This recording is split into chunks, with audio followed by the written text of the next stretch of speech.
So, you and your fellow marchers and the truckers that are sort of like rolling their vehicles into Ottawa shows that, there's an appetite for freedom here in Canada.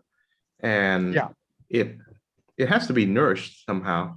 And, of course, the government and certain authoritarian bodies they give the false impression that people would prefer to be safe, I guess, to trade a measure of liberty for a measure of safety. But mm-hmm. in reality, there's an appetite for freedom, and it has to be nourished. And I There think, is absolutely. well, with your experience in the military, that appetite can be stymied by force or by violence if it reaches to a point of extreme. So my question is, how do we do that? How do we nourish an appetite for freedom, even in both free and unfree countries? I will say that's an excellent question, and that I think that you can do that. It takes courage, and I can't tell people. I've told this to a lot of different folks.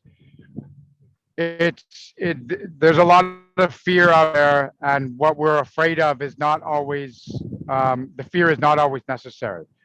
And then what we're having is folks give into their fear in a way that interferes with their ability to kind of, get that, to get that. How do I put this? So, okay, please. It's just there's some distraction going on here. So there is something going on there with regards to, I don't want to tell people they have a lack of courage. I want to tell them that I understand the fear that is put in place over them. And what happens is that they have to find the ability in themselves to kind of understand what the fear is, to make friends with it, and try to work with it. Because really, I can't sit here and say to people, don't be afraid, because we're all afraid. We all have fears, and it's just a matter of understanding that the fear is a feeling. And when we recognize that it's a feeling and it can't hurt us unless we let it.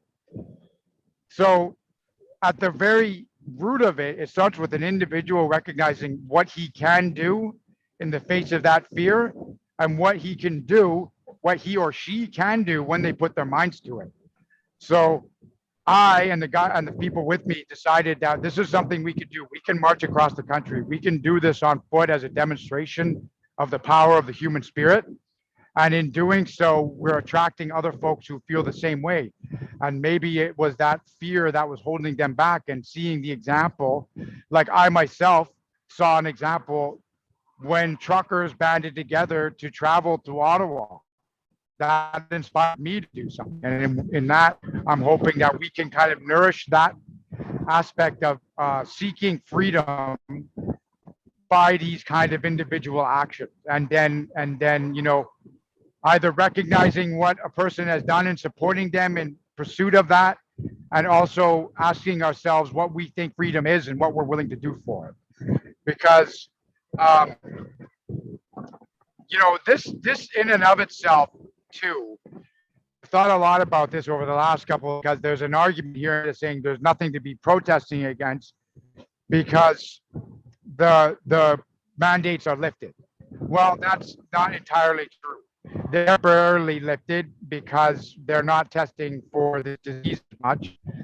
And I do think that it's the pressure that politicians and health officials are feeling from this sector of Canadian society. So they believe that, there's nothing to protest about. Well, I disagree, because there's still a number of workers who were laid off or are placed on leave without pay, like myself, who are not going back to work. There is still a requirement to disclose your health status to get on an airplane. And furthermore, that those mandates are still in place. Furthermore, this isn't just a protest. I believe I am celebrating, in a way, the freedoms that we have and that still exist in this country. So I still have the freedom to have this conversation without you, sorry, with you right now. And I'm celebrating that. I'm celebrating the fact that, I am not at the point where we are receiving significant police pressure to stop what I'm doing. I'm celebrating that as a fact. Yeah.